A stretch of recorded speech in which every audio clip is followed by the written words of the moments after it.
Hi everyone, my name is Avneet Sangha and I'm the behavior strategist at Pace Kids Programs at the North location.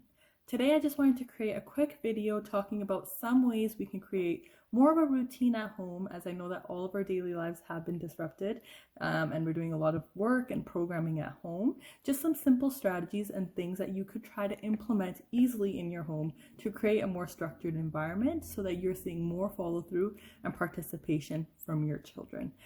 One thing that we use at school every single day between all the classrooms is a visual schedule going over what's happening in that day. So usually the schedule is reviewed by the teacher with all the children during circle time so the children know what is going to happen for that day. It is usually made in a sequential order, not usually, always made in a sequential order, with the first activity being at the top, followed by the second, and so on and so forth. We usually use pictures like this that we make from a program called Board Maker. However, I know that not everybody has access to this right now, and that is okay. I'll go over how we set it up and how you can implement it at home using things that you may have around the house. So first, what we would do is we would use the activity that's happening first at the top. So first we're going to be doing centers, then we'll have bubbles, and so on and so forth.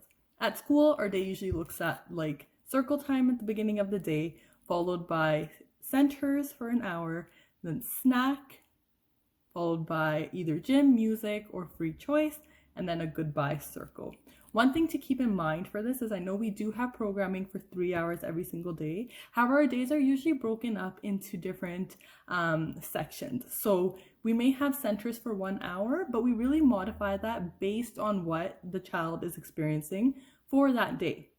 So if centers are only one center and that's all the kiddo is going to do that day, we really modify what our expectations are based on what the child's participation level is. I know a lot of families are feeling stressed that they need to be doing centers and schoolwork for the full 3 hours of programming, that if that is not feasible in your schedule, that is okay. Really trying to break down the day to something that works for you. So something that could be a routine for you is that you wake up and have breakfast, and then you will take a shower, and then you'll do schoolwork for maybe 30 minutes, followed by playtime, snack, and then so on and so forth. So really setting the schedule up to what your family needs in that moment. As I had mentioned earlier, we don't have access to the resources that we do at school, but you can really make the schedule at home. You can go online and print pictures from Google and set it up that way.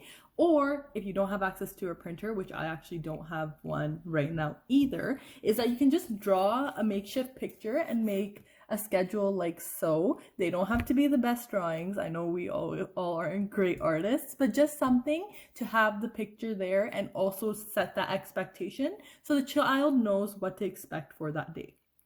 If you don't have paper, you can use sticky notes and have that out in a vertical line as well. And that's easy for you to be able to change it as well. So say, for example, something sudden happens and you need to shift your schedule. That's okay as long as you're reviewing that with your child so that they know what is expected of them next. You can use, again, like I said, sticky notes. You can use whiteboard marker, anything that you have at the house that you can just quickly draw a picture to outline what that expectation is will really create that structure for your child. Another tool we frequently use at school is a first then contingency board. So basically a first then is language that we use to set clear expectations when we're working with children. It's really to increase the likelihood of them completing non-preferred tasks and then following it by a highly preferred task. So we have one that looks like this that we use at school. Again, I know we don't have access to this and not every family has access to one of these, but you can make these at home and I'll show you how. Basically, first, how you introduce this board is you would put 2 preferred activities. So you really want the child to start understanding why we use this board. So you would say for example, they find bubbles and like center time activities super motivating. You would put the visual for bubbles and then center time because they really enjoy both of these. You would say first bubbles, then centers, and really get them participating and understanding that there's two things that are happening right after each other. As soon as they become comfortable with this, you're going to change the top one to something that they don't really hate, but they don't really love either. So say, for example, they like shapes, but they aren't super motivated by them. You would put shapes and then activity that they really enjoy after, which is centers. So you would say, first we're going to do shapes, then we're going to do centers. Again, reiterating that so they understand what's happening. As soon as you see that they're okay following this as well, you would graduate it to something that they do not enjoy. And from my experience, I know a lot of kiddos have a hard time going to the bathroom, or especially if they're toilet training.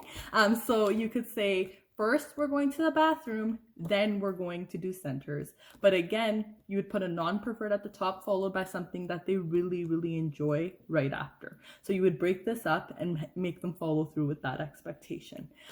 Something that we use with these, say for example, child doesn't like centers and they really, really enjoy bubbles, is that we could use a timer. So first we're doing centers for 2 minutes, then bubbles, but really setting that expectation and making the child have that follow through. A lot of instances, families are talking about how they won't come to the table to do centers. That's okay. Sometimes at school, what we will do is we'll bring the activity to the child and have them follow through with that expectation before they get their highly motivated items. So say for example, they're just not coloring, they're not having a good time, they're really, really upset, they're crying, and you just can't get them to do the center. What we usually do is give them a little bit more assistance in completing the activity and then giving them what they want right after. So you would say, first, we're gonna do 1 line on the paper, then we'll have bubbles, and you get them to do that follow through, celebrate that they completed the expectation,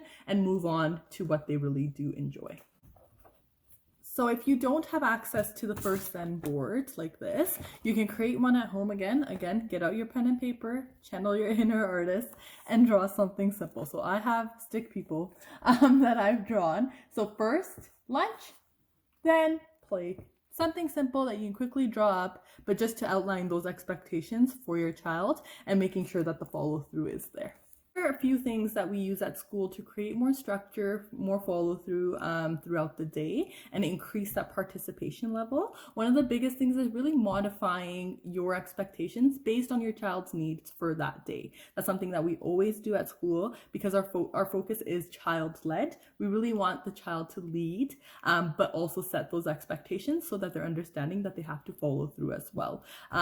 So if you have any questions about any of the information that I discussed in this video, please feel free to reach out to your respective teachers, and they can connect you with your behavior strategist who can go over how you might be able to modify this or answer any questions that you may have. I hope you guys all stay safe, and I get to see all of you very soon, safe and healthy at Pace Kids programs.